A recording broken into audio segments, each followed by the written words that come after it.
Hello and welcome to this Beyond Exploring session. Today we're looking at The Hobbit by J.R. Tolkien. No, sorry, I got confused. Today we're doing the famous Victories of Henry V by an anonymous author from 1586. We think somewhere in the 1580s this play appeared. I don't know why I got confused with that. The Hobbit is obviously a short, fun, entertaining little novel, which was then later adapted excessively into 3 ridiculously bloated and overlong entertainments further down the line. So I don't see how I could have confused this at all with Henry V. So without further ado, we're going to be cracking on with this fun, short play. We're doing this over 2 sessions. It's a little tight for time for us and a little tight on the doubling. I'm going to say now that at some point, almost everybody's possibly going to be playing the thief, who turns up throughout this, but that's going to be fine. We'll flag it up as we go. Otherwise, the doubling, hopefully, he said, fingers crossed, works. This is a one of the Queen's Majesty's plays from the 1580s. They did quite a lot of fun plays like this, which probably featured quite a lot of extreme doubling at the time anyway. So hopefully we'll be able to make this work and make sense. So the team reading this afternoon are, in no particular order, reading Robin and Oxford is... Hi, I'm Alan Scott. I'm based in Suffolk. And reading Henry V and the Mayor is... Hi, I'm Sarah. I'm a writer, director and actor.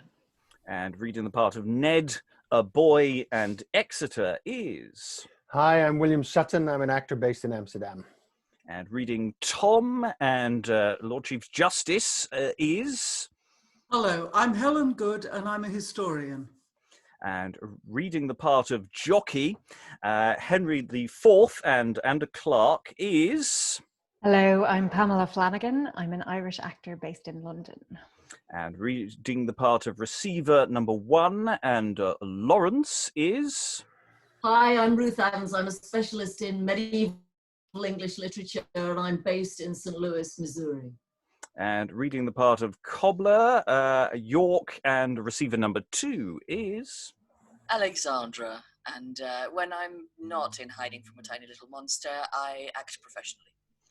And I am Robert Crighton, your host. I will also be reading the part of Derick, the part we're all here to see. And as I say, we're all probably going to be playing a thief at some point. So without further ado, we're going to crack on with scene 1 of the play. So the stage direction we have here is enter the young prince with Ned and Tom. Come away, Ned and Tom. Here, my lord. Here, my lord. Come away, my lads. Tell me, sirs, how much gold have you got? Faith, my lord, I've got £500. But tell me, Tom, how much hast thou got? Faith, my lord, some £400. £400. Bravely spoken, lads. But tell me, sirs, think you not that it was a villainous part of me to rob my father's receivers? Why, no, my lord. It was but a trick of youth. Faith, Ned, thou sayest true. But tell me, sirs, whereabouts are we? My lord, we are now about a mile off London. But, sirs, I marvel that Sir John Oldcastle comes not away. Zounds, see where he comes. And enter Jockey, i.e. Oldcastle.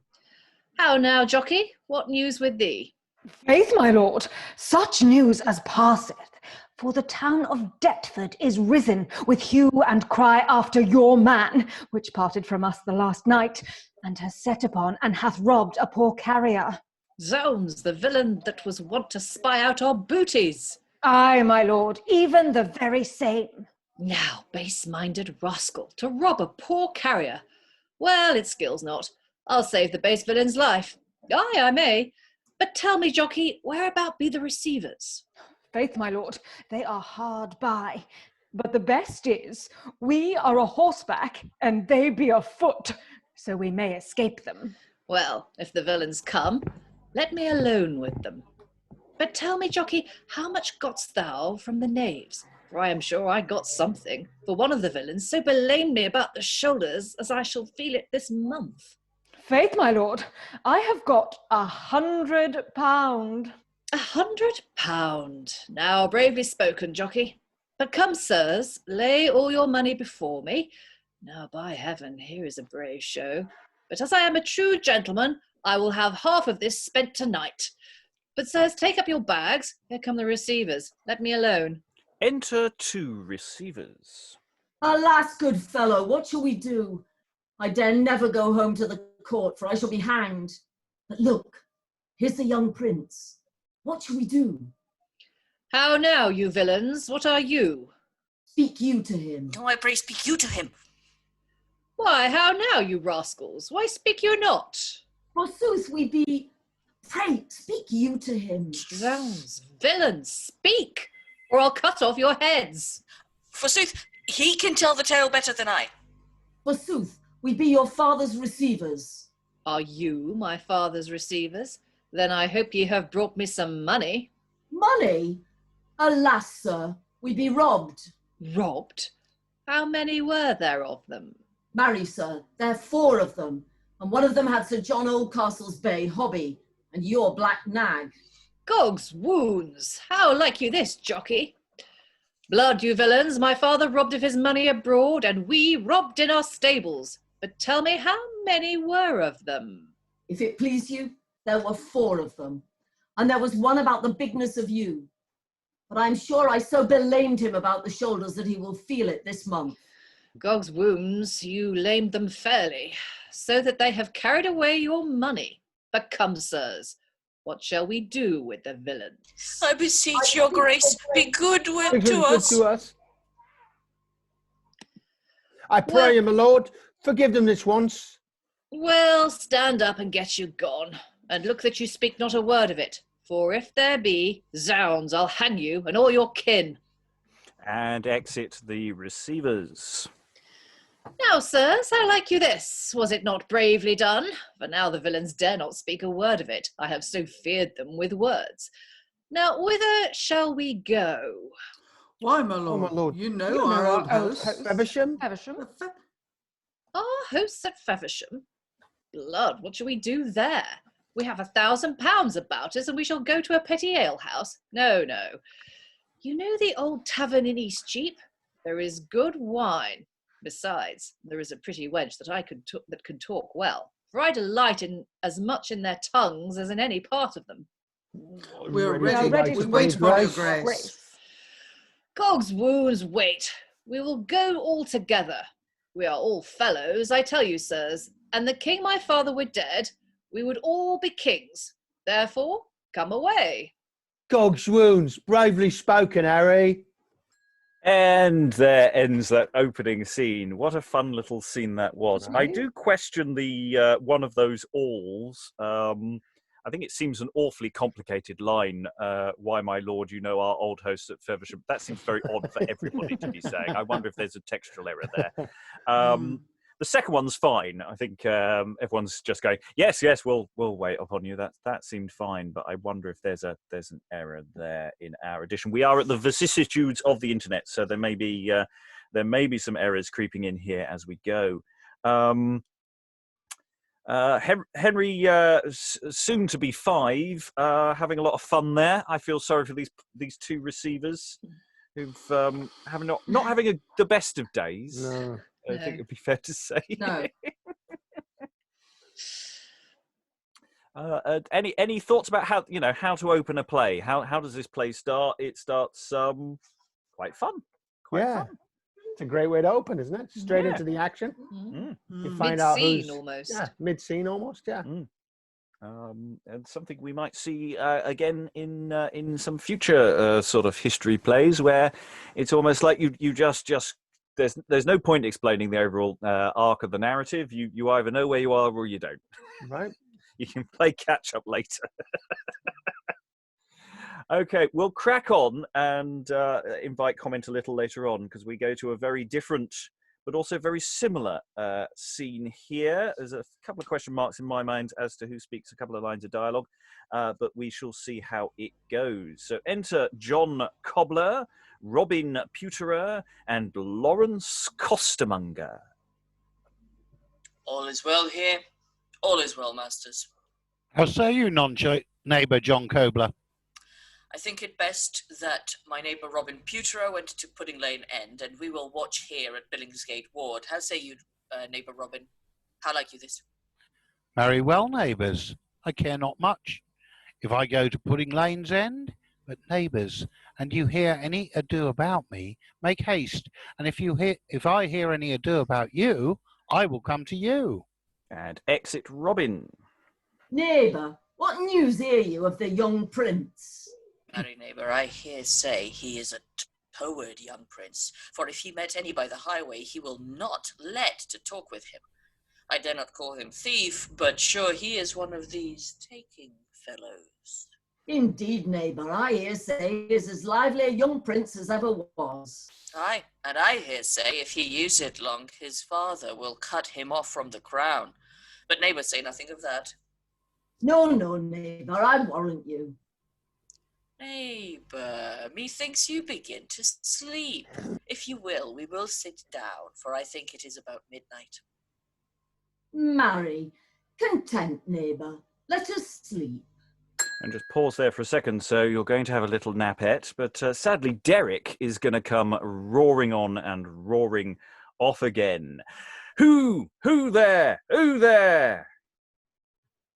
He exits and enter Robin. Oh, neighbours, what mean you to sleep, and such ado in the streets? How now, neighbour, what's the matter? Who there? Who there? Who there? Why, what ailst thou? Here is no horses. Alas, man, I'm robbed. Who there? Who there? Hold him, neighbour Cobler. Why, I see thou art a plain clown. Am I a clown? Zoons, masters. 2 clowns go in silk apparel. I am sure all we gentlemen clowns in Kent scant go so well. Zoons, you know clowns very well. Here you, are you Master Constable? And you be, speak, for I will not take it at his hands. Faith, I am not Master Constable, but I am one of his bad officers, for he is not here. He's not Master Constable here. Well, it is no matter. I have the law at his hands. Nay, pray you do not take the law of us. Well, you are one of his beastly officers. I am one of his bud officers. Why, then I charge thee, look to him. Nay, but hear ye, sir. You seem to be an honest fellow, and we are poor men. And now 'tis night, and we would be loath to have anything ado. Therefore, I pray thee, put it up. First, thou sayest true. I am an honest fellow, and a proper handsome fellow too. And you seem to be poor men. Therefore, I care not greatly. Nay, I am quickly pacified. But you chance to spy the thief. I pray you, lay hold on him.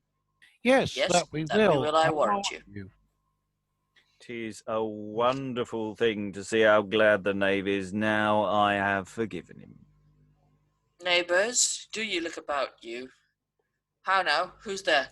And at this point, we have an entrance of a thief. Anyone who thinks they're not in this scene, put your hand up and be the thief. Helen went in first. Okay, so thief number 1. Enter thief. Here's a good fellow. I pray you, which is the way to the old tavern in Eastcheap? Whoop! Hello now, Gadshill, knowest thou me? I know thee for an ass. Oh, and I know thee for a taking fellow upon Gad's Hill in Kent. A bot's light upon ye. Thou whoreson villain would be not. Master's villain, and ye be men, stand to him and take his weapon from him. Let him not pass you. My friend, what make you abroad now? It is too late to walk now. It's not too late for true men to walk. We know thee not to be a true man. Why, what do you mean to do with me? Zounds, I'm one of the king's liege people. Hear you, sir? Are you one of the King's liege people? Aye, marry am I, sir. What say you to it? Marry, sir, I say you are one of the king's filching people. Come, let's have him away. Why? What have I done? Thou hast robbed a poor fellow and taken his goods from him. I never saw him before. Masters, who comes here? And here enters the Vinter's boy. And good man, Cobler. How now, Robin, what makest thou abroad at this time of night? Mary, I have been at the counter. I could tell such news as never you have heard the like. Why, what is that, Robin? What is the matter? Why, this night, about 2 hours ago, there came the young prince and 3 or 4 more of his companions and called for wine, good store. And they sent for a noise of musicians and were very merry for the space of an hour. And then whether their music liked them or not, or whether they had drunk too much wine or not, I cannot tell. But our pots flew against the walls. And then they drew their swords and went out in the street and fought. And some took one pot, some took another, but for the space of half an hour, there was such a bloody fray as passeth, and none could part them until such time as the mayor and the sheriff were sent for, and then at last, with much ado, they took them. And so the young prince was carried to the counter, and then about 1 hour after, there came a messenger from the court in all haste from the king, for my lord and mayor and the sheriff, but for what cause I know not. Here is news indeed, Robert. Marry, neighbour, this news is strange indeed. I think it best, neighbour, to rid our hands of this fellow first. What mean you do with me? We mean to carry you to the prison and there to remain till the sessions day.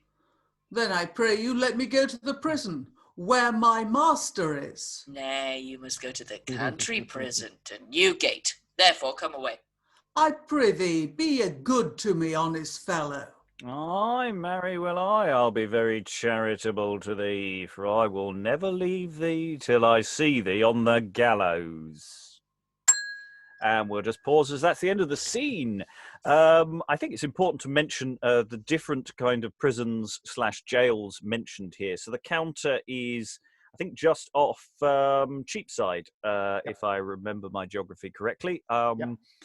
Which is, oddly enough, last week we were looking at the Lord Mayor's show procession, which goes along that road, but the counter's just slightly off that. It's on a side street heading north, as I recall, as opposed to Newgate, which is a very different class and direction of prison available.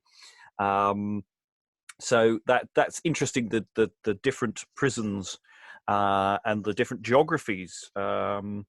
We have a different selection of characters who've come in here. It's, I think, important to point out that who I'm playing, Derick, is down as being played by Richard Tarleton, the infamous comic of the day, who this is possibly one of his last, positively last appearances, because he doesn't have long before he's dead. So it's a certain dating element here. Any thoughts about where we are? I mean, we've got quite a vivid world in these two scenes that has been built for us. So the counter actually is not far away from Old Bailey. Yeah, no, it is. It's up in the middle of the city. Mm-hmm. It's just off a Cheapside, which is sort of middle right. Bailey's on the other side, down towards the east, as far as I know. Just up from Newgate there. All right. I mean, in real terms, nothing is that far away from anything else. But yes, it is a different It's part a mile. of it. You know, but it's Yeah, but how how many it's wards 20 in minutes between? walk. Well, how many wards in between, depending on what street you're taking, also in that time. Yeah. Right. So it's the difference between physical geography and sort of almost the mental map you have of the city itself. Right. Exactly. As well. I just like that the thief, rather than going, oh please no, I'm an innocent man, don't take me to prison. He's going, can I go to that one, please, rather than the other one. Yeah. I mean, the whole description, the boy's description of young nobles causing absolute mayhem on the streets, and the watch made up of sufficient men, but paid remarkably little, being completely incapable of dealing with upper class hooliganism. Yeah.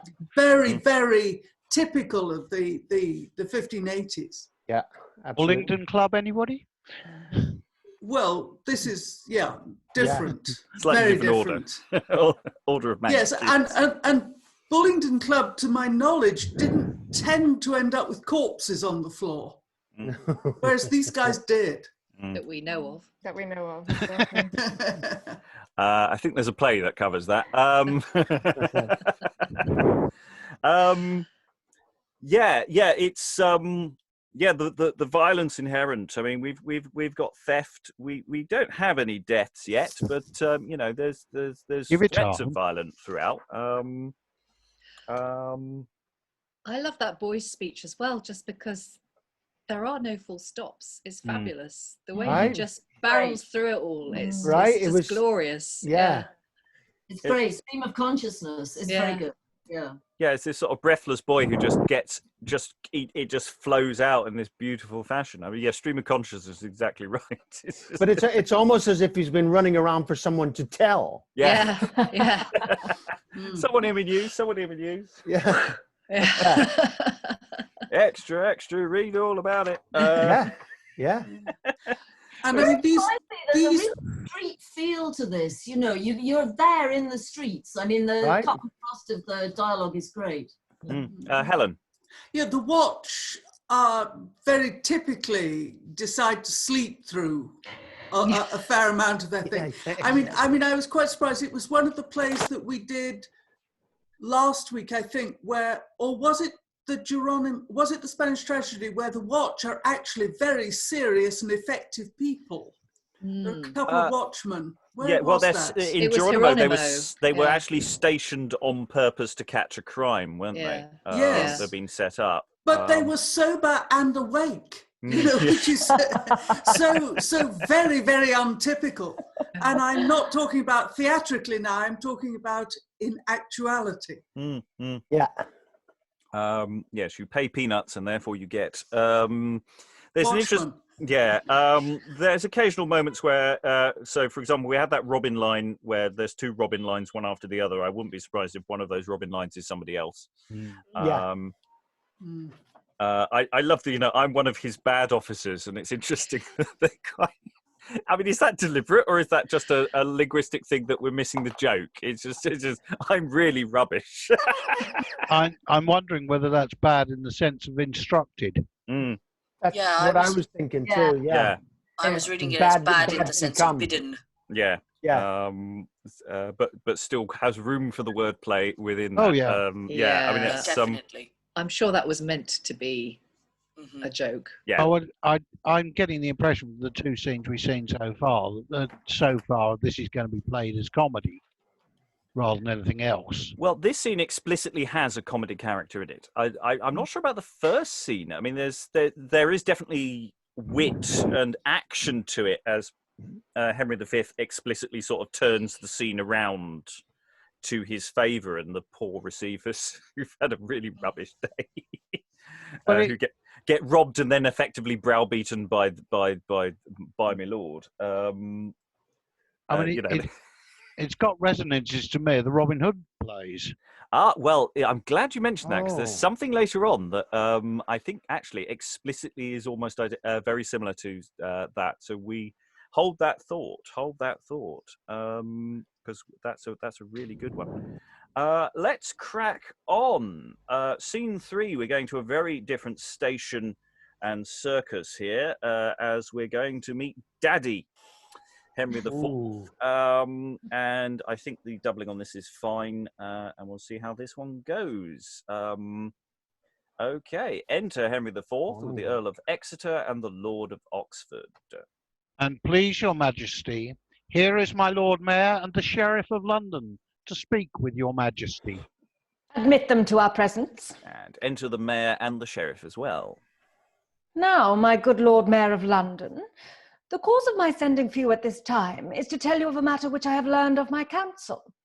Herein I understand that you have committed my son to prison without our leave and license. What, although he be a rude youth and likely to give occasion, yet you might have considered that he is a prince, and my son, and not to be hauled to prison by every subject.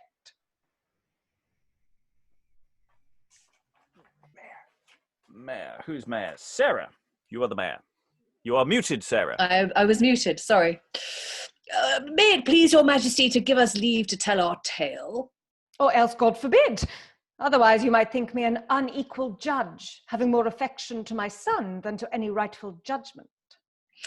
Then I do not doubt, but we shall rather deserve commendations at your majesty's hands than any anger. Go to. Say on.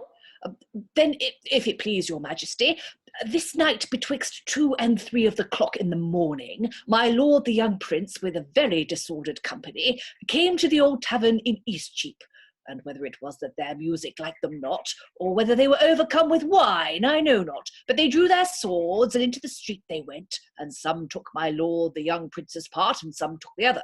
But betwixt them there was such a bloody fray for the space of half an hour that neither watchman nor any other could stay them, till my brother the Sheriff of London and I were sent for, and at the last, with much ado, we stayed them.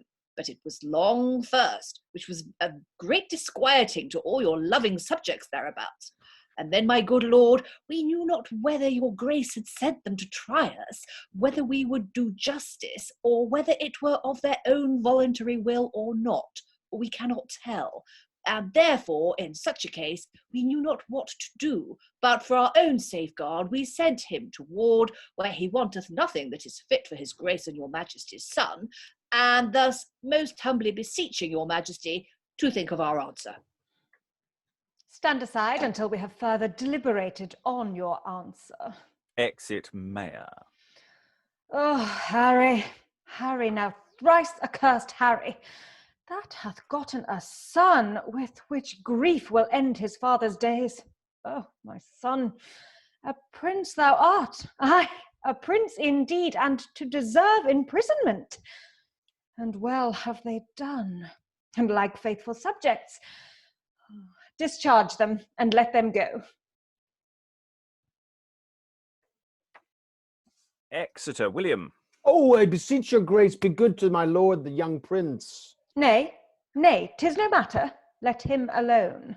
Perchance the mayor and sheriff have been too precise in this matter? No, they have done like faithful subjects. I will go myself to discharge them and let them go. And they exit. Interesting thing to note here is that when it's exposition and plot, everything seems to be in prose. Yeah. And when it's character, it's in verse. I don't know if I'm overstretching a point here, but it's like when the mayor or the boy comes on to do some exposition, it's like, right, just quickly jot this out.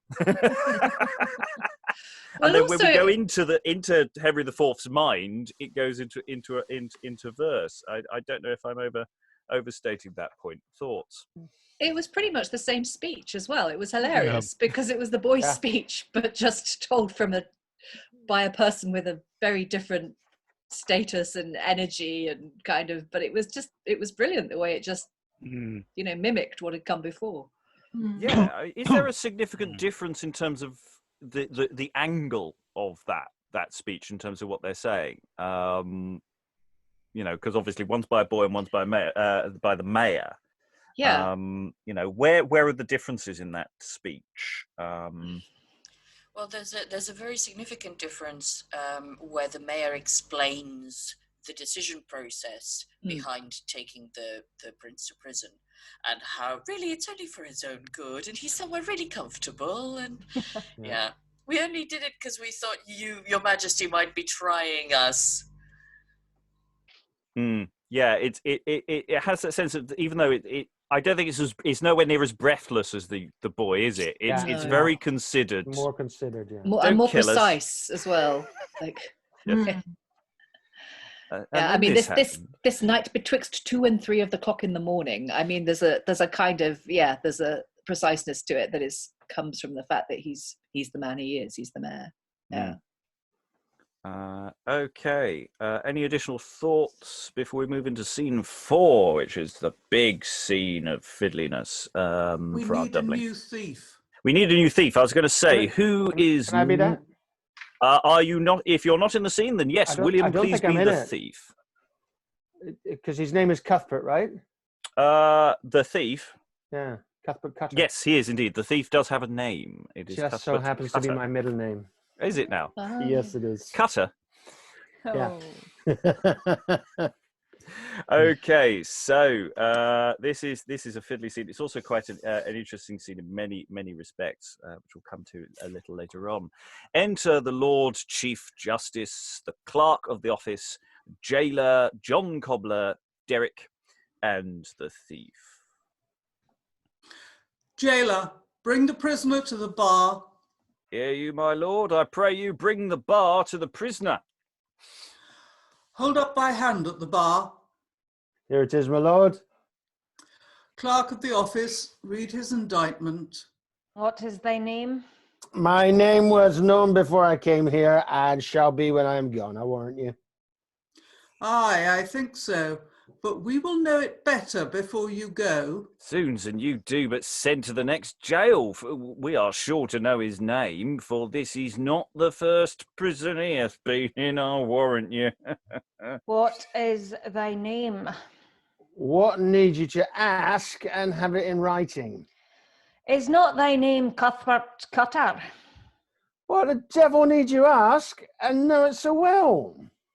Why then, Cuthbert Cutter, I indict thee by the name of Cuthbert Cutter for robbing a poor carrier the 20th day of May last past, in the 14th year of the reign of our sovereign Lord King Henry IV, for setting upon a poor carrier upon Gad's Hill in Kent, and having beaten and wounded the said carrier, and taken his goods from him.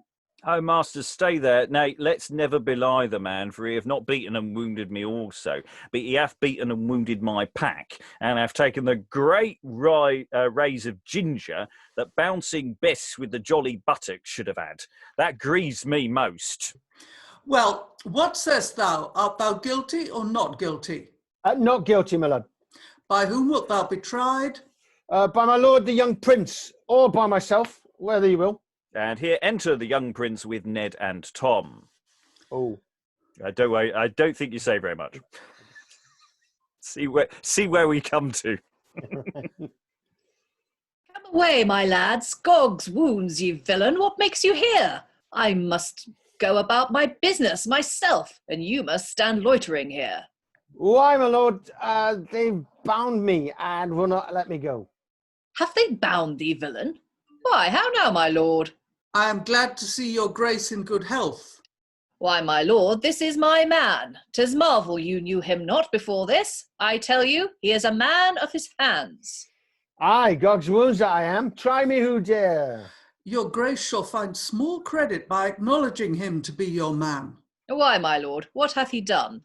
And it please your majesty, he hath robbed a poor carrier. Here you, sir, marry, it was one Derick, Goodman Hobbling's man of Kent. What? Wast you button breech? Of my word, my lord, he did it but in jest. Oh, hear you, sir, it's your man's quality to rob folks in jest. In faith, he shall be hanged in earnest. Well, my lord, what do you mean to do with my man? And please your grace, the law must pass on him according to justice. Then he must be executed. Why, then belike you mean to hang my man? I'm sorry that it falls out so. Why, my lord, I pray you, who am I? And please your grace, you are my lord, the young prince, our king that shall be after the decease of our sovereign lord, King Henry IV, whom God grant long to reign. You say true, my lord, and you will hang my man. And like your grace, I must needs do justice. Tell me, my lord, shall I have my man? I cannot, my lord. But will you not let him go? I am sorry that his case is so ill. Oh, tush, case me no casings. Shall I have my man? I cannot, nor I may not, my lord. Nay, and I shall not say. And then I am answered? No. No. Then I will have him. And Henry giveth the justice a box on the ear, and briefly the thief turns into Ned. Odds wounds, my lord, shall I cut off his head? No, I charge you draw not your swords, but get you hence. Provide a noise of musicians. Away, be gone. Exit Ned and Tom.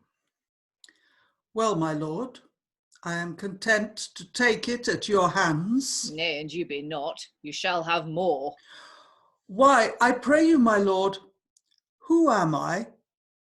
You, who knows not you? Why, man, you are Lord Chief Justice of England. Your grace hath said truth. Therefore, in striking me in this place, you greatly abuse me, and not me only, but also your father, whose lively person here in this place I do represent. And therefore, to teach you what prerogatives mean, I commit you to the Fleet until we have spoken with your father. Why then, belike you mean to send me to the Fleet? Aye, indeed, and therefore carry him away. Exit Henry the soon-to-be 5 with the officers. Jailer, carry the prisoner to Newgate again until the next assizes. At your commandment, my lord, it shall be done. And the scene ends. Oh. This is a really very powerful... These scenes, I think, are so effective in demonstrating power, its potential abuse, different classes, and what justice means to them. I think this is really, really brilliantly done. I'm loving this. Yeah. I Helen. emailed a chunk of it to a professor of legal history of my acquaintance, and she's getting very excited about it. So we have another prison here, which is Fleet, and at one point that was a debtor's prison. Is it a debtor's prison at this Not at this stage. Not at this stage, right. The he's boxed the justice's ears and he's being, hauled off to a debtor's prison. That doesn't work. No, the Fleet was, I don't know who else committed to the Fleet, but Star Chamber used the Fleet a lot. Yes. Yeah. I've got a Tudor map of England right here with me because I'm that kind of geek. And actually, this is the one which is the medieval map, medieval London. So pre everything, all the churches being banished. And Fleet Prison is literally just off of the Fleet River, and it has a moat around it from the Fleet River at that point, and it's quite a big complex. Not to be mistaken with Newgate Prison, which was actually in the gate itself. Yeah, and Newgate was the place where they would hold them before they took them out to Tyburn for the hangings as well. The connection between geography and the purposes of these different prisons as well. So it seems really, really important. It's sort of a shame that getting that, how you get that data across to a modern audience, is a really interesting question. I mean, I don't think too much of that is important, but there is an element that they are being. All the different natures of the prison seems to be very important to what's going on here. What class of prison are you being sent to? And that's part of that fabric. Before we go forward, in a moment, Derick's going to come back on stage. I'm going to tell you a story. Very briefly, this is a story that may or may not be true, and I'd like your opinion on it. This is one of Tarleton's jests, and it is about this play. And in fact, it's about the scene that we've just done. So at the Bull at Bishopsgate was a play of Henry V, wherein the judge was to take a box on the ear, which we've just done. And because he was absent that he should take the blow, the actor who was supposed to be playing the judge was a bit poorly, Tarleton himself, ever forward to please, took upon him to play the same judge, besides his own part of the clown. Now, you've got to remember, in this scene, Derick is in this scene. I don't know how apocryphal this story is, but maybe they did some extreme swapping around of dialogue. And then a person playing Henry V hit Tarleton a sound box indeed, which made the people laugh the more because it was he. But anon the judge goes in, and immediately Tarleton, in his clown's clothes, comes out and asks the actors, "What news?" "Oh," saith one, "hadst thou been here, thou should have seen Prince Henry hit the judge a terrible box on the ear." "What, man," saith Tarleton, "strike a judge? "It is true, i' faith," said the other. "No other like," said Tarleton. "And it would be but terrible to the judge when the report so terrifies me that methinks the blow remains still on my cheek, that it burns again." The people laughed at this mightily, and to this day I heard it commended for rare, but no marvel, for he had many of these. But I would see our clowns in these days do the like, no irony, and yet they think well of themselves too. So the story is that because Tarleton's doubling as the justice, he goes off stage, comes on stage again, and Henry, obviously finding that possibly Tarleton's been overdoing a bit, hits him a bit hard. And he ends up with a massive, massive welt on his face. Apocryphal or not, it almost fits that scene. There is that question of who's saying Derick's dialogue. That's sort of the question. I have a point to make regarding that. In the dialogue, the line is ascribed to Derick, but it's in third person. Hear you, Sir Mary. It was one Derick Goodman Hobblings. Surely, if you're playing the character as being at the trial, you'd go, "It was I, Derick, and this is about me, and I matter because I'm important, because I'm the victim." Whereas in this particular, good point, it's in our version of the script as though he isn't there. So it might be that it's one of the watch saying his dialogue, or a percentage of his dialogue, and that's just a later misattribution. Yeah. That's a good point. That's a really good point. That's one to look into for the future. I think that works really well. I do like his dialogue. I'm assuming he's talking about having his ginger nicked. That's some form of aphrodisiac when he's talking about ginger, and so that he can't perform for bouncing Bess. Well, ginger would have been an expensive spice at that time anyway. But yes, she has some jolly buttocks. The Freudian interpretation of that is quite feasible, and of course it's used in doctoring horse races. Well, yeah, it is. Sorry, was that a question, William? Or it is. It is. Yeah, it's a question. Rising intonation. Tell us more. Do tell more. I want to know about how you doctor a horse with ginger. To ginger up a horse, and it's 19th century, the sources I know, a small chunk of ginger and slap the horse on the rump in such a way that the ginger enters the system and it runs like stink. So that would fit an aphrodisiac attribution. We do need to crack on, I'm afraid. Right. But we're a quarter of the way through the play, pretty much, and we're having a whale of a time. So we have a scene now, mostly John Cobler and Derick. I'm afraid he's got to re-enter. The Tarleton jest said he did. He doesn't say what he said in the jest. I assume he improvised that. So enter Derick and John Cobler. "Zoos, masters, here's a do when princes must go to prison. Why, John, didst ever see the like?" "Oh, Derick, trust me, I never saw the like." "Oh, why, John, thou mayst see what princes be in collar, a judge, a box on the ear. I'll tell thee, John." "Oh, John, I would not have done it for 20 shillings. "No, nor I. There had been no way but one with us. We should have been hanged." "Faith, John, I'll tell thee what, thou shalt be my Lord Chief Justice, and thou shalt sit in the chair, and I'll be the young prince, and hit thee a box on the ear. And then thou shalt say, to teach you what prerogatives, to commit you to the fleet." "Come on, I'll be your judge, but thou shalt not hit me hard." "Oh, no. "What hath he done?" "Marry, he hath robbed Derick." "Why, then, I cannot let him go." "Oh, I must needs have my man." "You shall not have him." "Shall I not have my man? Say no, and you dare. How say you, shall I not have my man?" "No, marry, you shall not." "Shall I not, John?" "No, Derick." "Why, then, take you that till more come. Soon shall I not have him?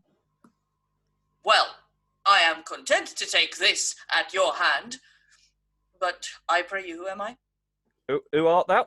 Zoots, dost thou not know thyself? No. Now away, simple fellow. White man, thou art John the Cobler? No, I am my Lord Chief Justice of England. Oh, John, mass, you say it's true. Thou art indeed. Why then, to teach you what prerogatives mean, I commit you to the fleet. Well, I will go.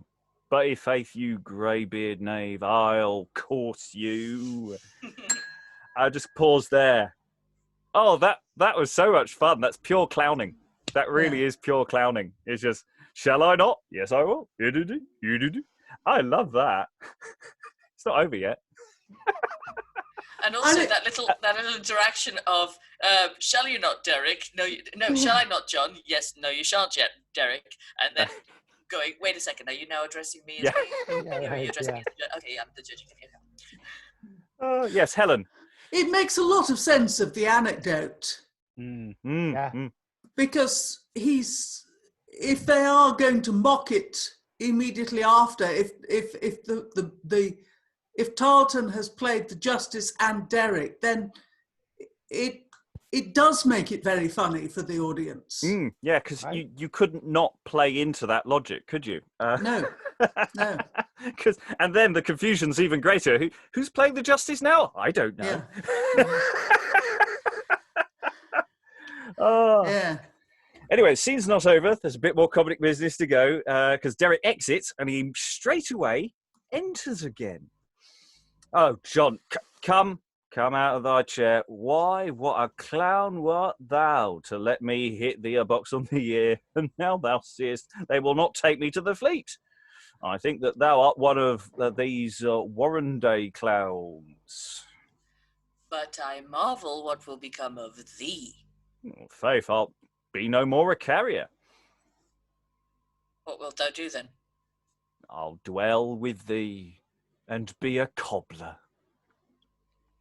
With me? Alas, I am not able to keep thee. Why, thou wilt eat me out of doors. Oh, John, no, John. I'm none of these great slouching fellows that devour these great pieces of beef and brews. Alas, a trifle serves me a woodcock, a chicken, or a capon's leg, or any such little thing serves me. Capon? Why, man, I cannot get a capon once a year, except it be at Christmas at some other man's house. For we cobblers be glad of a dish of roots. Roots? Why are you so good at rooting? Nay, cobbler, we'll have you ringed. But, Derick, though we be so poor, yet we will have in store a crab in the fire, with nut brown ale that is full stale, which will a man quail and lay in the mire.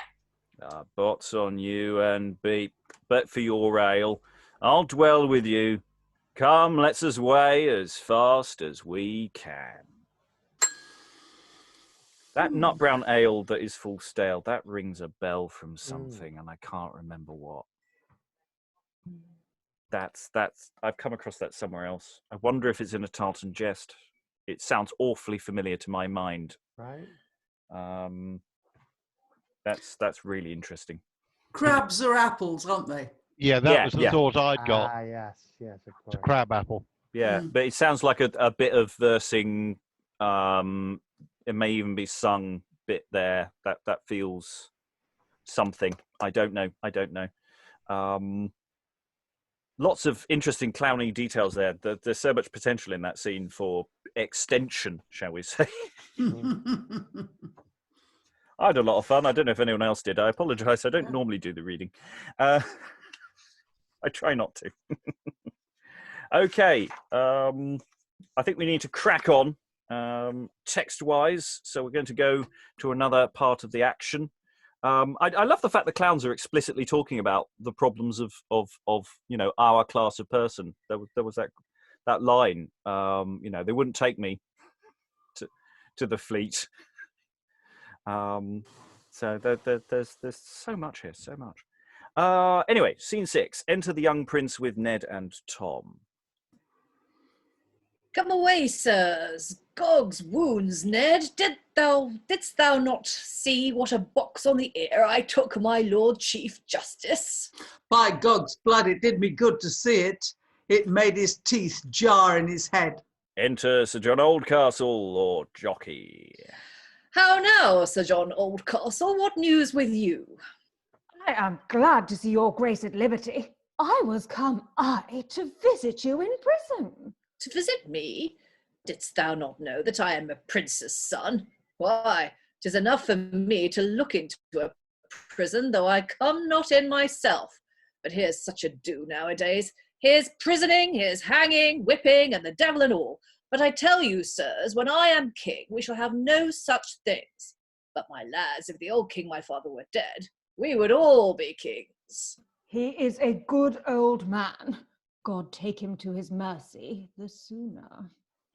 But Ned, so soon as I am king, the first thing I will do shall be to put my Lord Chief Justice out of office, and thou shalt be my Lord Chief Justice of England. Shall I be Lord Chief Justice?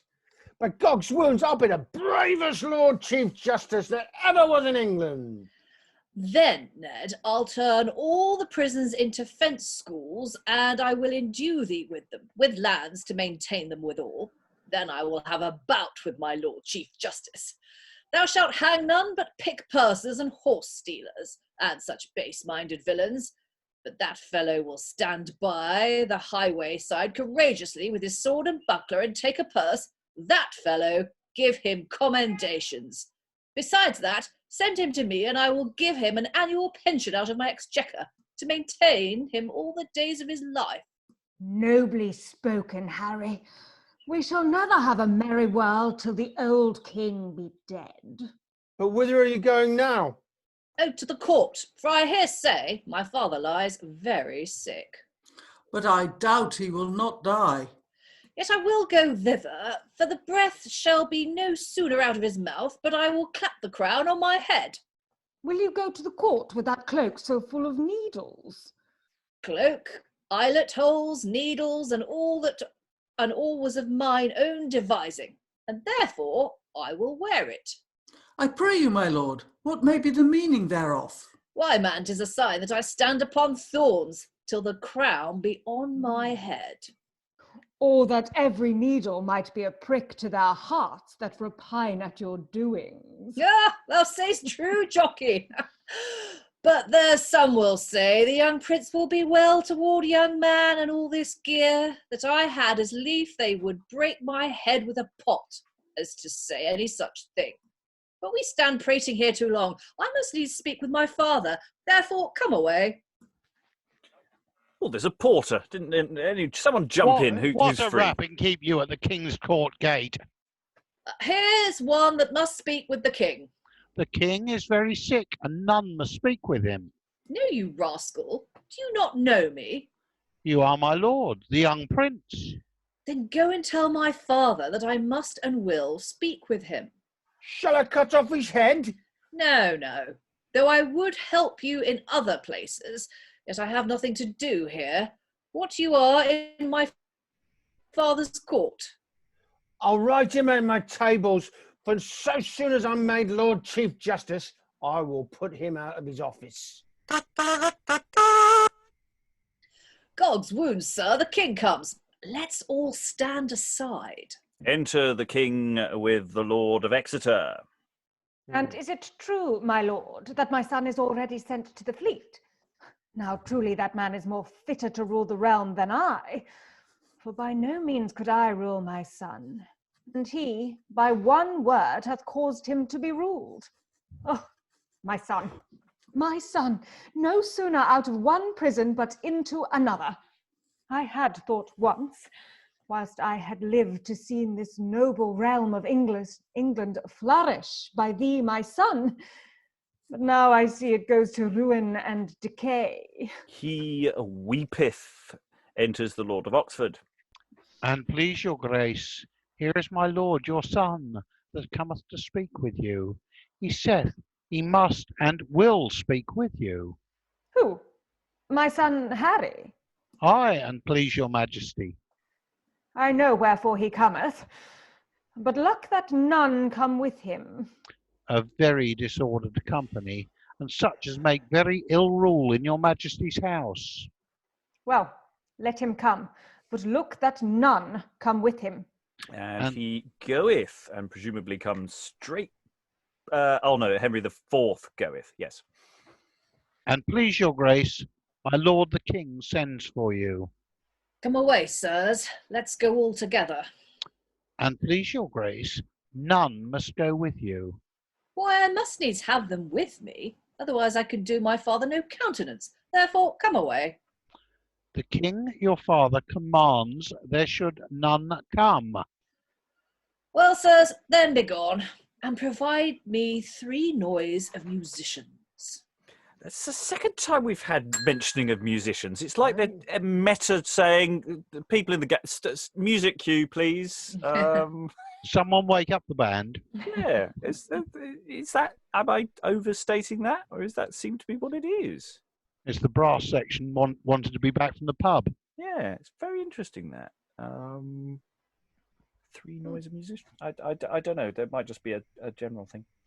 Anyway, let us continue with the scene. Exeunt these hearty knights, etc. Enters the prince with a dagger in his hand.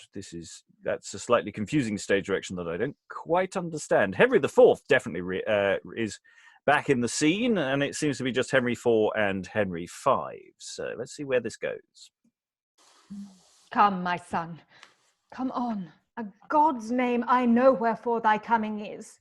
Oh, my son, what cause hath ever been that thou shouldst forsake me, and follow this vile and reprobate company, which abuseth youth so manifestly? Oh, my son, thou knowest that these thy doings will end thy father's days. And he weeps. My son,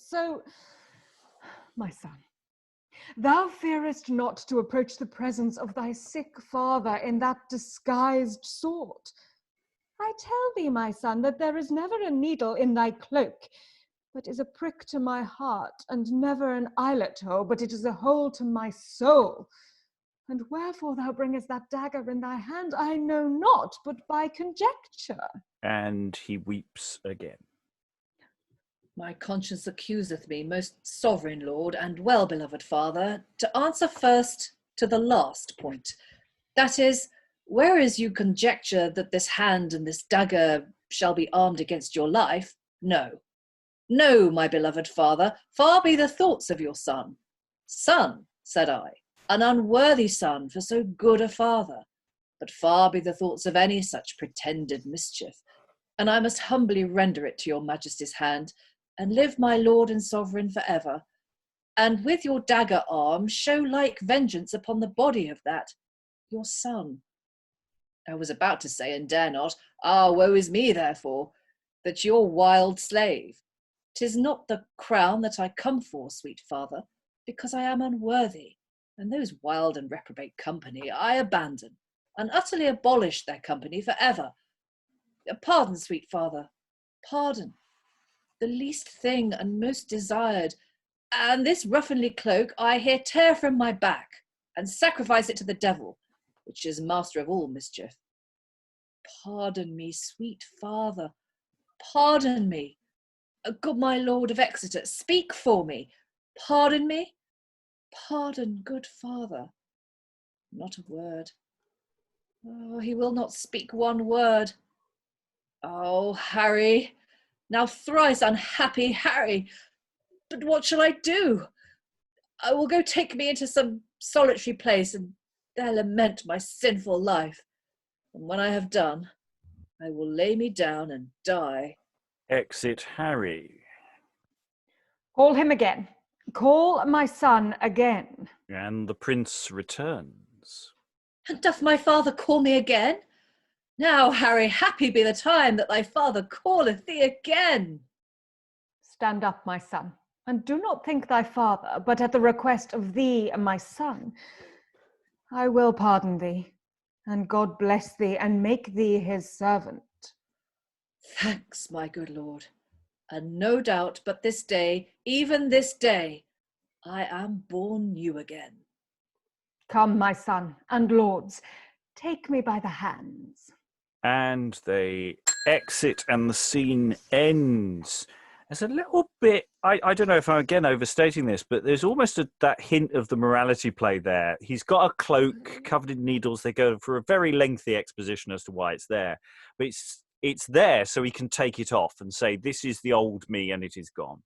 And we get that time and again in interludes and moralities from earlier, where there is this very symbolic casting off or putting on of new clothes. And that just sort of reminded me of that. Because otherwise it's a really, really extended, laboured bit of business about, why have you got the cloak, my lord? It's covered in needles. But it does sort of have a payoff at the end. And I think that works quite well. There's an awful lot of weeping from Henry IV. And it's really interesting that this seems to be a genuine repentance from Henry V here, soon to be 5. He genuinely, this isn't where he doesn't seem to be coming into this room to do this per se. It seems to be a turnaround. Thoughts in the room. Am I right in thinking that during that big speech by Henry V, then Henry IV pretends to die? I don't know if he's pretending to die. I think he's just not. Is he just not talking to him? Is he just not talking to him? Because the more I went through it, the more I thought, oh, he's not getting an answer. Like, oh, he will not speak one word. I wasn't sure if he was just like being really frosty and ignoring him, or whether because he's sick, he was pretending that he'd actually shuffled off. I think I'd go with ignoring. No, sorry, Helen. Ignoring. I was weeping too hard to speak. Oh, yeah. But no, I think ignoring too. I agree ignoring. with Alan. Yeah. I still don't know why he has a dagger in his hand. I think it's to give the impression that he might be there to, because he's talked about his father dying, and you know there might be that almost that hint of violence that he could just hurry the process on a bit, Yeah. and that because he is a bit of a cad. He is a proper reprobate from the off of this play.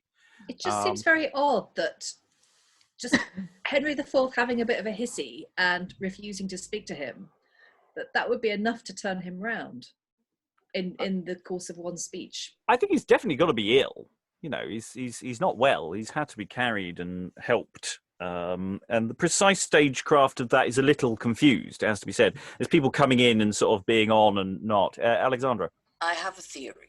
Ooh, there's regarding a theory. I have a theory regarding the stagecraft there. So if we go back to the previous page, at the very top, Henry V, future Henry V, says, "The king comes, let's all stand aside." Then enters the king with one lord. Along comes another lord, and the king says, "Tell him this, tell him that." And then we have the stage direction, "He goeth." What if the "he goeth" is about the Lord of Oxford rather than about the king leaving? So Oxford goeth to the concealed on the side Harry. Yeah. Has that interaction. And so it's not, he's not exiting, he's going to. Yeah, he's going to the, I don't know whether he's on the side or sort of further back or whatever, but he goes to Harry, they have that interaction, then Oxford comes back to the king. No, he doesn't, they exit. Exeunt knight, so that's Oxford and Exeter. And then enters the prince, as in he enters into the presence of the king. So as though we've played the idea that they're in separate spaces, and that he is now joining into the space, whether it's forward or whatever, that is, the king's presence. That makes a lot of sense. I think that hits the nail on the crumpet, as it were. It also gives a nice symmetry with the fact that Hal has had to leave his associates outside as well. Yeah. So you've gone down from 2 gangs to effectively a 2 dialogue. People. Yeah. or a series of monologues in that sense. Yeah. Because if Henry is doing this speech, not to his son per se, he doesn't have to be looking at him. If he's looking out front and weeping and not actually, then Henry V is standing there, almost not. It gives him a journey, I think, that makes sense. Because he's not looking at, and he talks to his father, but his father's not saying anything back at him. I think there's a lot to be workshopped with this. I really like this scene. I think there's the putting in Coventry, I think, works really well. Also, the thing of Harry. I don't know how to distinguish them other than by numbers, and he's not number 5 yet. Yeah, just call him. The script calls him Henry V. Let's call him Henry V. I think it's easiest. Yeah. So regarding him coming on with the dagger again, if we've got this idea of Henry IV, he's in verse speaking kind of his son, but not directly to him, or the reverse, to then notice that, oh, you've got a weapon, and go into prose.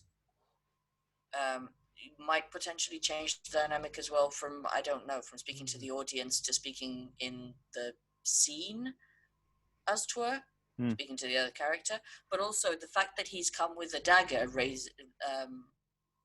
I think that it is immediately a way of raising his father's suspicion, as well as us as an audience kind of going, yes, that is within character. We were talking about earlier, why have that bit of stagecraft where he comes on with a cloak of needles and a weapon, potentially, rather than just the symbolism for us as an audience. Is there a chance that that's sort of intended symbolism within the storyline? By which I mean referencing things like morality plays on purpose. Could be. I mean, he does explain it to the others, so that it obviously has some inherent symbolic value that he's explaining, and everyone then riffs on it. Yes, a bit. it's the character invoking, I am going to do like the vicious man who turns to virtue. I can't take you with me in there, but watch me do it. It might be. I'm not going to say yes because I'm not sure. But I think that's definitely an option. Thoughts in the room? One thing that I'm struggling with, this coat of needles, which is not a concept I've come across before. Is that a known thing elsewhere? I've not come across it. I mean, it's just that it's a cloak. Ruth? No, I haven't come across it before. No. Was there something where needle meant like a knife or a sword, and therefore could it be that he has a lot of them hidden in it, and so it's like his?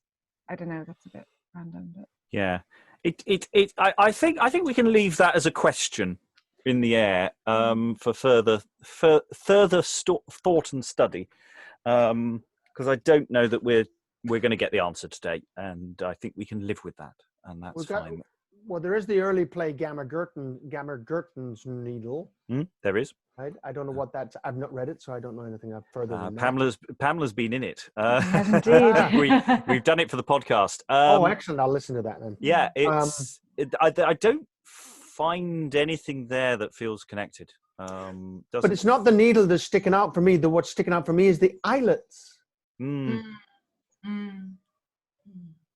Well, the eyelets to me made a bit more sense because I'm getting the impression of an overdressed, probably padded jacket with an awful lot of fancy decoration on it.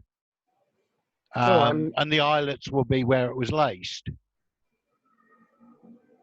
I was going with a more holy thing of just being actually poorer. But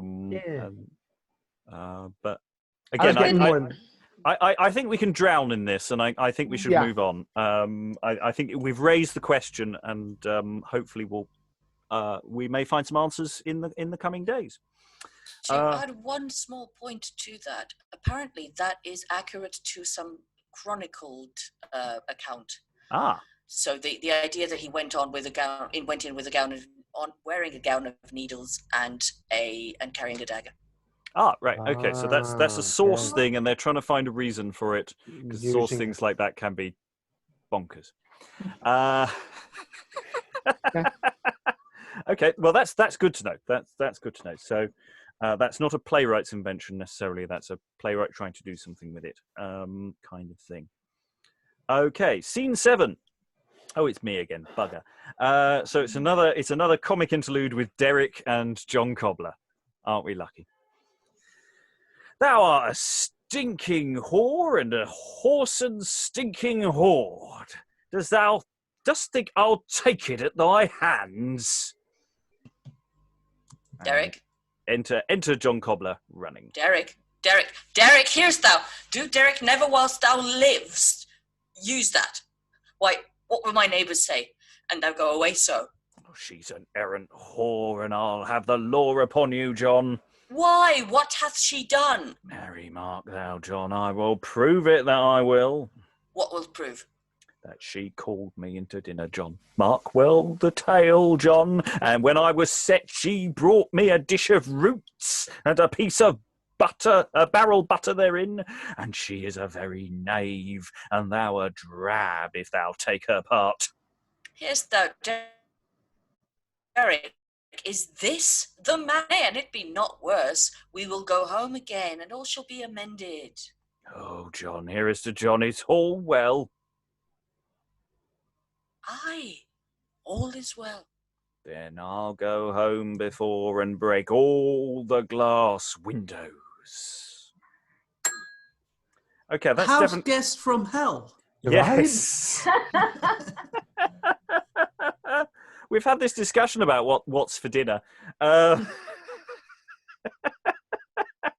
mean, he was warned. And He was I told this is him what you're going to get. We are a vegetarian household. I'll go home before and break all the glass windows. I mean, yeah. I'm not sure that one lands for me. It's interesting. It's very short. And I can see what it's doing structurally. It's trying to break up the serious stuff and continue that plot strand. And I assume there's more payoff on this later on. Tarleton was also the owner of an inn. So maybe his inn was famous for the meats that it was producing. Maybe there's some kind of contemporary reference there about Tarleton. I wouldn't be surprised. That's in there as well.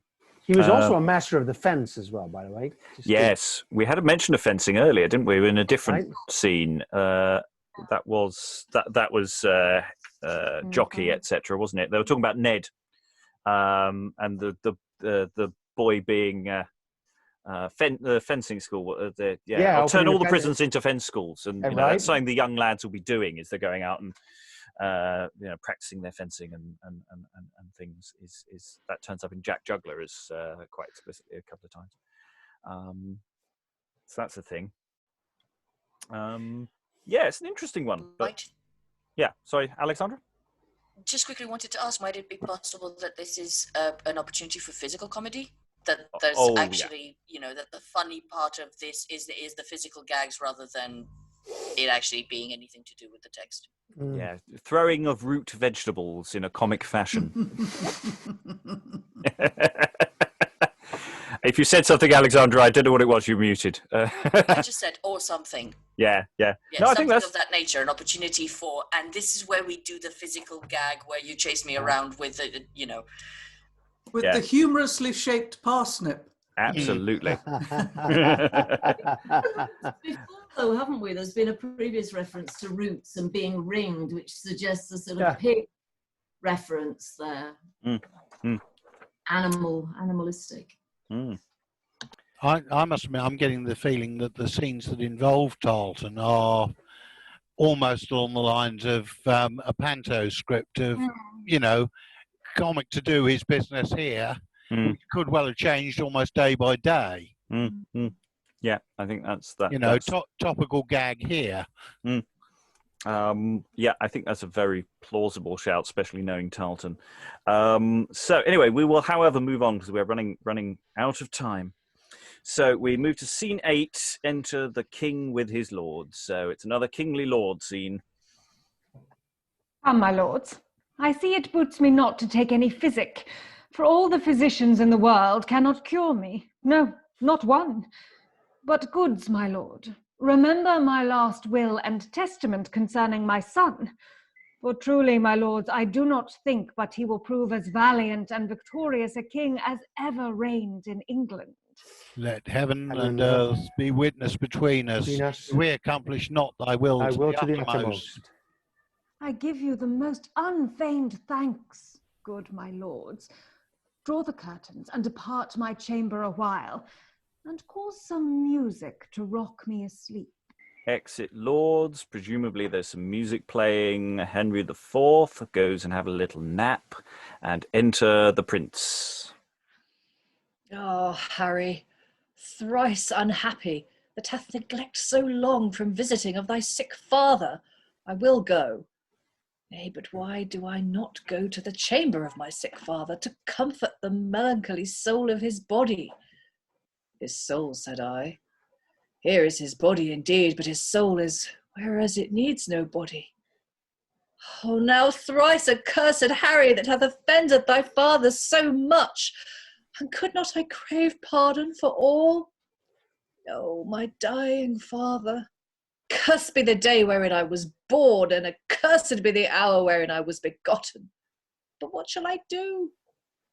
If weeping tears which come too late may suffice the negligence neglected too soon, I will weep day and night until the fountain be dry with weeping. Exit Henry V. Enter Lord of Exeter and Oxford. Come easily, my lord, for waking of the king. Now, my lords? How doth your grace feel yourself? Somewhat better after my sleep. But good my lords, take off my crown. Remove my chair a little back and set me right. Yeah, and please, your grace, the crown is taken away. The crown taken away? Good, my lord of Oxford, go see who hath done this deed. No doubt 'tis some vile traitor that hath done it to deprive my son. They that would do it now would seek to scrape and scrawl for it after my death. And exit the Lord of Oxford, enter rather the Lord of Oxford with the prince. Before we go forward, so it seems Henry IV goes to sleep wearing his crown.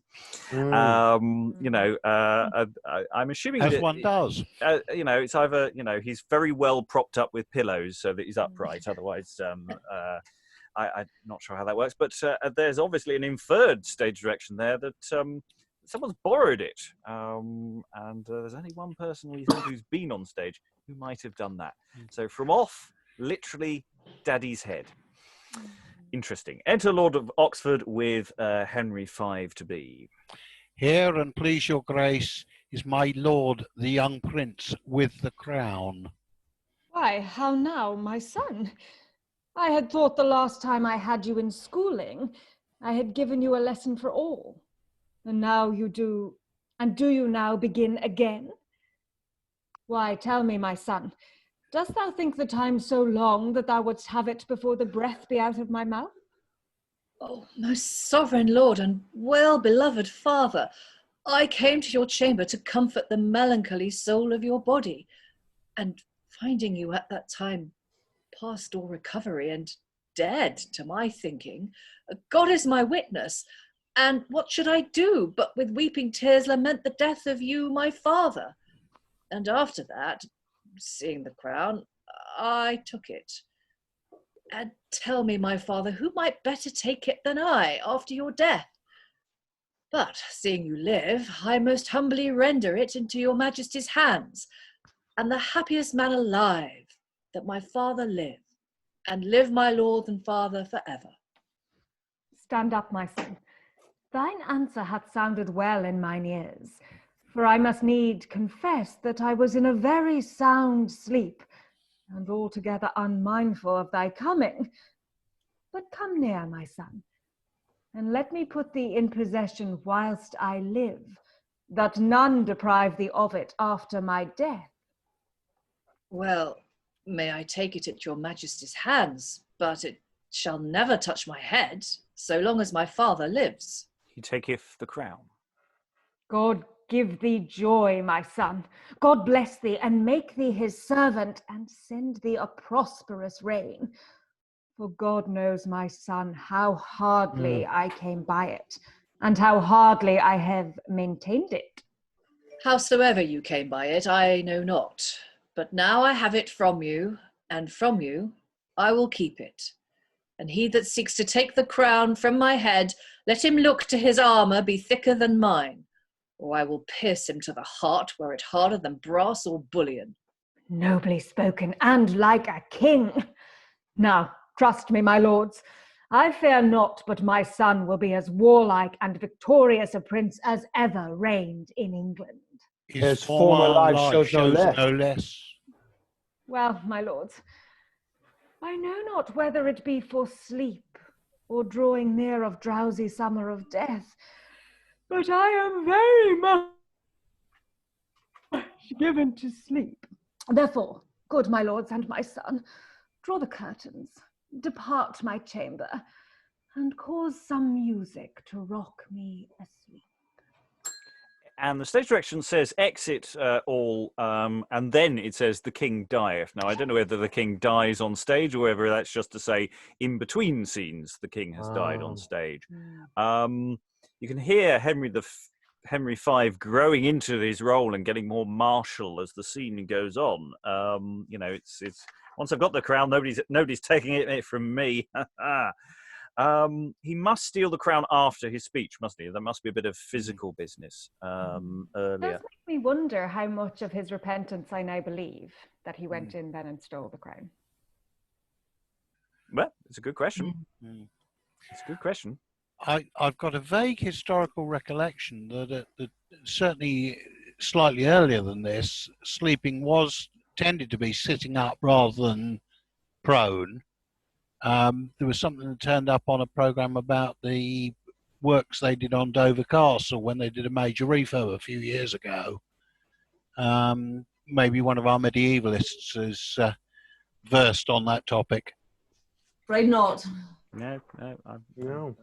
Occasionally, it was a penance that you never lay to sleep. This was a penitential thing. Which would make sense for possibly for Henry IV. The norm was that you lay down. I think. I would have thought so. And he's also in his sickbed, so he'd be propped up. I would have thought, and also it's the stage. Bath chair rather than bed, in my humble opinion, of getting him on and off stage. That's how I'd do it. We have half a scene or a little bit of a scene that we're going to rattle into before we pause. So we're actually going to pause mid-scene, but dramatically in terms of units of action, this is the logical place we're going to go to, and then we'll go back over some things. Anyone hasn't been the thief? Shall I do it? Well, I was going to say, Ruth, would you like to be the thief? Because I think you've had the least to say, and I feel bad. So. Oh no, don't feel bad. But no, if you could be the thief, and then we'll everybody else crack on. Not much more to go. So thief has a little speechette, and then we're going to have some ranging knights coming on in a moment. Oh God, I am now much like to a bird which hath escaped out of the cage. But as soon as my Lord Chief Justice heard that the old king was dead, he was glad to let me go, for fear of my lord the young prince. But here come some of his companions.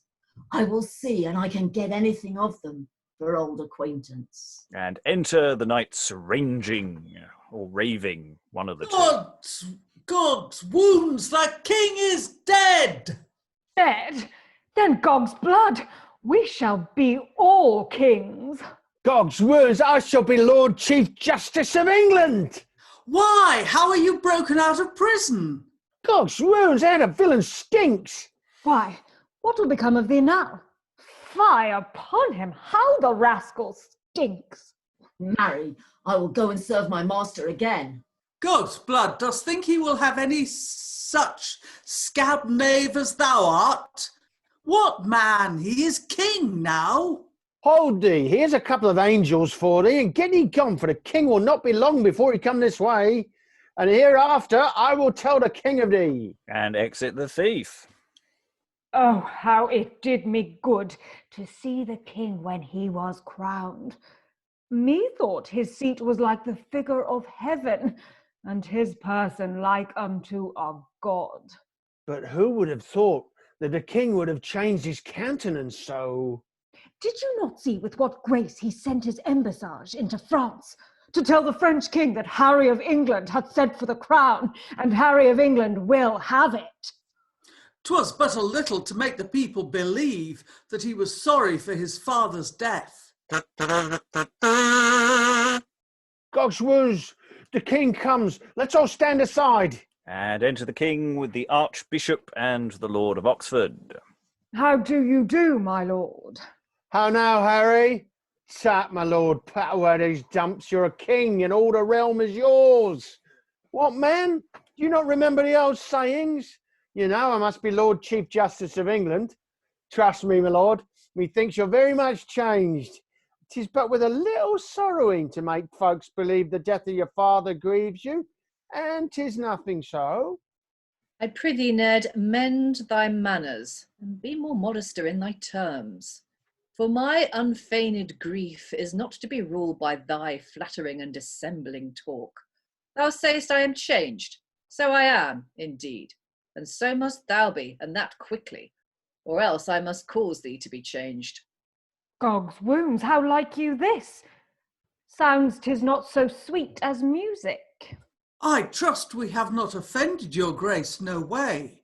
Ah, Tom, your former life grieves me, and makes me to abandon and abolish your company forever, and therefore not upon pain of death to approach my presence by 10 miles space. Then, if I hear well of you, it may be I will do somewhat for you. Otherwise look no more favour at my hands than at any other man's, and therefore be gone. We have other matters to talk on. And they exit, and indeed there are other matters to talk on, but that's what we're going to be looking at tomorrow. We're pretty much at the halfway mark of the play. Is which prison did the thief go to that everyone's saying he stinks? Is there something in that? I'm just wondering. Right. Is it Fleet that he goes to? He went to No, Fleet. he went to No, Newgate. he went to Newgate. Newgate. He's going to be hanged. Yeah. And Yeah. that's, poor people and Yeah. terrible conditions and very bad prospects. Yeah. Because everyone says he stinks, and I'm sort of going, there's nothing really there in the text explaining that.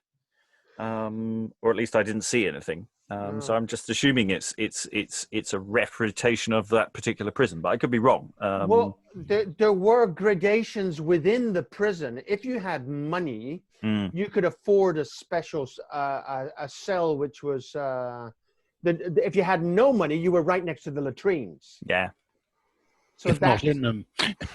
So that would have been maybe that's what it was, that he had no money, and he's next to the stinking cesspit. But the amount of smell that you had on you depended a lot on whether you were able to change your clothes. Yeah.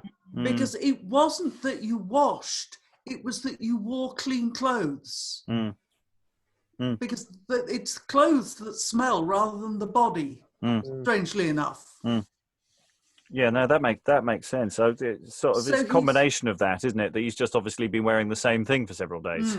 Yeah.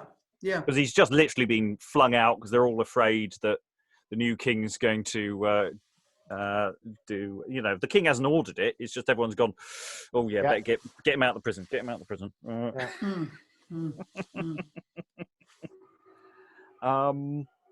Okay, so we're pretty much halfway through the play. Thoughts on it as we go into extra time?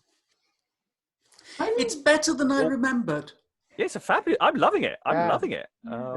Ruth, I saw your hand fly up. Yeah, I think it's great. I love it. And I don't want to invoke the name of the person that we're not supposed to be invoking, but I do feel as if we're looking at two very famous plays through the wrong end of a telescope. And I find that really fascinating. And the fact that, Oldcastle or Falstaff is a very, very minor part in this. And you don't get, well, I can't talk about the other plays. No, you can't. We're not here to talk about The Hobbit: An Unexpected Journey or The Desolation of Smaug. We're not here to talk about those two entertainments. I do think that the focus here on the relationship between father and son is very, very interesting, and I think that's developed in an interesting way, a quite intense way. Yeah. And of course, the Lord Chief Justice is pretty. I mean, that is a very central scene. Yeah. Oh, it's a huge scene, and it has such weight to it as well. Amidst all the comedy, the question of what is just, what is right, Henry pushing at the boundaries of law and order around him is really powerfully expressed in this. Also, he goes into his father's presence with a drawn dagger, which I found utterly amazing. Yeah, and the questions of how we play that, and I think that's definitely one to, because that's a question about pacing of this as well. If we just rattled through the text, this is about 50 minutes worth of stage time, maybe a bit more, maybe a bit less. But if we give the clowns their due, if we give some of these scenes their due, the inferred action of what's happening with the crown, all of that, it's probably closer to an hour, and it's really interesting about pacing and structure. That really interests me about what this kind of fun entertainment, but also has a really, really strong question about power and who gets justice. I think that's it's brilliant. I think it's absolutely brilliant. It's like the old line about British justice is like the Ritz Hotel. It's available to everybody, providing you can pay the price. But the other thing about this play is I hadn't realised that it was one of the Queen's Men's plays. Yeah. But that means that it was designed for touring. Yeah. Because at this stage they didn't have a permanent home, did they? Or am I wrong there? The theatre's been open since 1576. It has. In Shoreditch. Yeah, and next to that, the Curtain. Yeah. So both those public theatres are open. Do the Queen's Men use them? Well, the question here, because if we go by the Tartan Jest, it's the Bull at Bishopsgate. Yeah. So it's one of the smaller adapted spaces that they might be touring to. But I mean, they toured as far as York. Oh yeah, they went all over the place. And there's a lot of very good material on what the Queen's Men players were doing, and I think there's a lot as we look more into their repertoire anon, because we've got several plays we can do. You see, there are themes and recurring motifs. I mean, the fact that actually with a bit more thought, I could have made that double very easily for about 8. It's clear. Henry IV has 2 advisors. There's no extended court, and those advisors are going to turn over as we go forward, as other characters sort of disappear and are got rid of, and so it's structurally very well put together.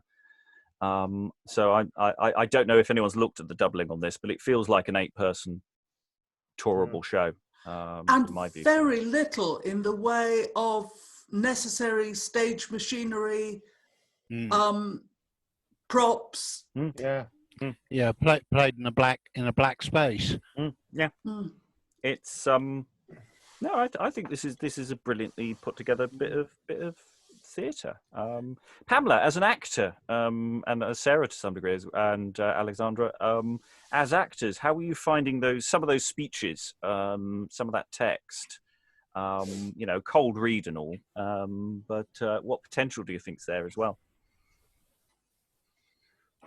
wave. I think there's a lot of fluency in the language. It's not very flowery. It's not trying to be poetic, but there's still characterization. I found that it's amazing how much characterization you could actually draw out of that. And Pamela was doing it beautifully. Out of things that are actually very simple, very what must have been just normal contemporary language. So like those two speeches where you've got the boy and then I can't remember who tells the king about it, telling the same story in different ways. That's a vehicle for characterization as well as for storytelling. And also characters like the thief, right? Who has actually such a journey and I want to know more about what happens to the thief in the second half, and they're nobody. But because of how because of how the narrative is constructed, I think it's actually probably would be a lot of fun to play and to discover. There was something the thief said, and I'm going to hunt for it while other people say some things, because there was something about the way he said it, or one of the characters said it, that just spoke absolutely to today. And I really, really liked the sort of telescoping of history. Suddenly you feel that things connecting. It's also a question of, we're talking about it going into prose and going into verse. It may just simply that we just can't tell whether a thing is supposed to be in verse and the script is so mangled that it's ended up in prose. I think certain things like the boy, almost certainly, that felt very prosy, but some of the other speeches could be in verse, and the verse is not desperately regular, as far as I can tell. That's certainly what I felt about the scene, the scene between father and son, where that looks as if it's prose if you just look at the script, but in fact the way that it's spoken has that kind of rhythm, that kind of iambic pentameter rhythm to it. So yeah, I agree, it's fluid. It's when the thief is being arraigned and the clerk is doing all the business of the court and going, what's your name? And he's going, well, I know, and if you've ever watched any documentaries where you've got people being taken to cells or 24 hours in police custody or something, and that kind of aggro and business between the official procedure of justice and someone being put through it, the way the thief and the clerk respond to each other just felt so contemporary. It really did. It could have been on Channel 4 and a desk sergeant. It just felt like that. I thought that was so well written. Sarah, any final thoughts? As we say, I'm going to work the room and close us down. As actor, as producer, anything in your mind? I'm thinking now about what Ruth said about the iambic in some of the prose. I mean, it could be that it's been mangled, but I do think there's sometimes a danger of assuming that it's been mangled, because not wishing to name any names, but we do find sometimes with plays that are written in a mixture of verse and prose that they're written very specifically for a reason. And when you've got a noble character who would normally speak in verse, in iambic, who then suddenly starts to speak in something that appears to be prose but is very close to iambic, I would expect as an actor or as a director, I would take that as a clue to his state of mind, to the state of mind of his character, because he's a character who is used to speaking in iambic. The fact that he's not speaking in iambic tells me that there's something going on with him in terms of his psychology. The fact that it's almost iambic and not quite, that it's prose but it has this rhythm to it, tells me I would take that as meaning that he's having a conflict within himself. It's always interesting, I think, to look at where the prose and the verse comes. But I do think sometimes this whole thing of the thing is we just don't know. It could be mangled, but I think there's something quite interesting in taking it for what it is and saying, actually, if this isn't mangled, maybe what is going on here? What does it tell us about the characters? There's all sorts of secrets and codes in there that we can find as actors that we can pull out that tell us something about the psychology of the characters that isn't necessarily there on the surface. I think so. Always seeing shifts in the kind of emotional temperature of the scene, and I think that that's important as well. No, I take your point. Yeah. Helen, any final thoughts? Yes, I need to reread it to find out where I think the prince converted, because I think that's a bit of a woolly area. Yeah. There's some delving to be done. I think there's definitely room for delving. And I also think, I say, there's clues to a physical actions and moments there that I think we're not probably getting here. Pamela, any final thoughts? I was enjoying the kind of repetitions, so not just the repetitions of scenes. Obviously, we have the court scene done twice, but between the father and the son, there is almost repetitions of lines. So, like the father says, "Harry, Harry, thrice accursed Harry," or something, and then Harry says basically exactly the same thing. So I liked that there was a kind of continuity, I guess, between those characters, even though they're coming from different perspectives.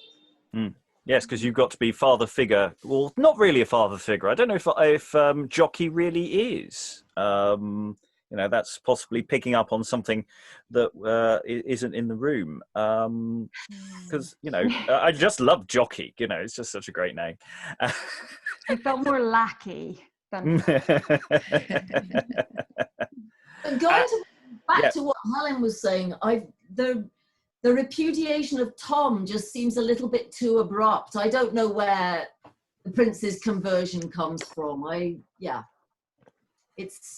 need to go back and look at how that develops, because it seemed very sudden. Yes, and it isn't signalled at all in the earlier part. He is absolutely outrageous in his behaviour towards the receivers. I'll kill you and all your family. And he punches the Lord Justice. Like, that's an incredibly bold thing to do. Well, this is why I thought in that original pardon me speech, I thought perhaps he thought the king was dead, because I thought it would take something that extreme to make him shift his tone. But then actually that happens in the later scene. So I got a bit ahead of myself there. But I mean, that's the thing is but it does require something quite extreme, I think, to make him. I mean, if the king sees him holding the dagger, maybe, and he talks about you're holding a dagger, I wonder if there's almost a realization of how far he's gone. There's that sense of it's not all necessarily in the text, the words, that there's a lot going on here physically that we're not able to pull out yet, because we're doing this online via Zoom. Unless he actually does go. I mean, I can't find that speech now. But unless he actually takes the dagger to him and he's on the point of, maybe there's a line that would give a clue. Maybe he's actually about to, run him through his own father, and then he pulls himself back and says, "Oh, pardon me." Maybe it's a step too far. Who knows? It could be there. And he is not the only one who has very abrupt and very significant changes in perspective, because I would argue the king, the other, 4 as well as 5, has some moments of going, of turning on a dime and turning completely to the opposite. And actually not just him, because there's a moment where the king says, "I have no doubt he's going to be a great ruler," and all the lords are like, "Yes, his prior life did promise it." And you go, "Really? Because what I've just seen is..." That has to be. Yes. We do have that, and we've had this in other plays in different contexts where people do turn on a dime, and it just has to be signified clearly and given notice. I mean, I'm just looking at that Henry IV speech. "Oh, my son, thou knowest that these thy doings will end thy father's days." Well, if he's standing behind him with a dagger, Right. there's something there. And then, he sees the cloak, prick to my heart, and wherefore brings that dagger in thy hand? I know not, but by conjecture, look, weep. He's standing there over his weeping father. And those weepings, I think, are important as well. We can mock at he weeps, he weeps, he weeps, as a very blunt instrument. But weeping is quite a thing. That crying father figure. I've just been looking at the. Sorry. Ill. Yeah. No. Go on. I've just been looking at the Henry V speech that follows all of that, and yeah, if he's come up behind him with his dagger, and Henry IV knows, and he's weeping, and following on from what you were saying, Henry V then says, "My conscience accuseth me, most sovereign lord and well-beloved father, to answer to the first to the last point, blah, blah, blah. This is, whereas you conjecture that this hand and this dagger shall be armed against your life," and then there's a colon, and then he says, no, my beloved father. And maybe that's the point, he's standing over him with his knife, and you've got Henry IV, weeping and elderly and frail and sick, and he's just about to do it, and then he's just like, no. It's a sudden, it's a reversal of his intention of just going, oh no, that wasn't what I was doing. I'm not in that comic way, but Yeah, well, that's how I was thinking about it earlier when I was playing it. But actually, looking at it again, it could be something far more serious and dramatic. Could be. William, any final thoughts? Yeah, final thoughts is this is 100% prose. There is no verse in this thing. I've been looking back through this thing the entire time, counting it. There is no blank verse in this play whatsoever. This is prose all the way. That's my final thought on that. I'm going to go with it's a free verse form. Alan, any final thoughts? No such thing in early modern. No, it's very early thing. Ezra Pound. That's what it is. No such thing. Don't you dare. I'm with Helen on this one. No such thing. What we as producers could work it that way. Anyway, Alan, final thoughts. Well, the one thought that occurred to me goes back to something Ruth mentioned earlier about the fact that Oldcastle is not a particularly major role. What struck me is that compared with what we know developed out of this, is that Derick disappears, and I think to a certain extent some of the aspects of Derick got conflated with Oldcastle. Entirely possible, but utterly irrelevant to what we're doing today. But it's always nice when someone tries to defy the dark. Okay, shutting that down swiftly. Yeah, there is something really very attractive about Derick as a character. I think the thing about Oldcastle is nobody dared he was a perfectly respectable figure in many ways, and there's lots of questions about what they're saying about Oldcastle in this play, what they're saying in Oldcastle in another play, the explicit play that is explicitly about Oldcastle. And that's a question, I think, for the future when we actually do that text as well. I'm almost now kicking myself that we didn't go straight into Oldcastle. Damn. Oh, well, never mind. Damn. Maybe another week. Yes. I didn't think of that. Why did I not think of that? It was an obvious choice to follow on from. Oh, well, never mind. Any desperate last thoughts before I shut down the session? I care not much if I go to Pudding Lane's End. That's another line I want on a T-shirt. Yeah. Just because you're thinking Great Fire of London, isn't it? No, I'm not actually. I'm not thinking about the Great Fire of London. I'm thinking it's a great euphemism for I don't care how much I eat. I'm just going to make myself really fat. It's I care not much if I go to Pudding Lane's End. Right. It's not even said by Derick, which is a shame. There's a bit of a love of food in this. Anyway, thank you very much to all the readers who've been with us today. Tomorrow we're going to be looking at The Hobbit, The Battle of the Five Armies, or the second half of the famous victories of Henry V. I suppose we haven't really had any famous victories apart from over his own soul and his own conscience and his past, is this way we could put it. Alexandra is desperate. But he hasn't been Henry V yet. Thus far, he's only ever been Harry in the way he's been addressed. So, it's coming. He has just entered as Henry V, to be fair, at the very end. So, but we're mid-scene. So here come the famous victories now. Here come his famous victories. And on that note, thank you very much and goodbye. Bye. Bye.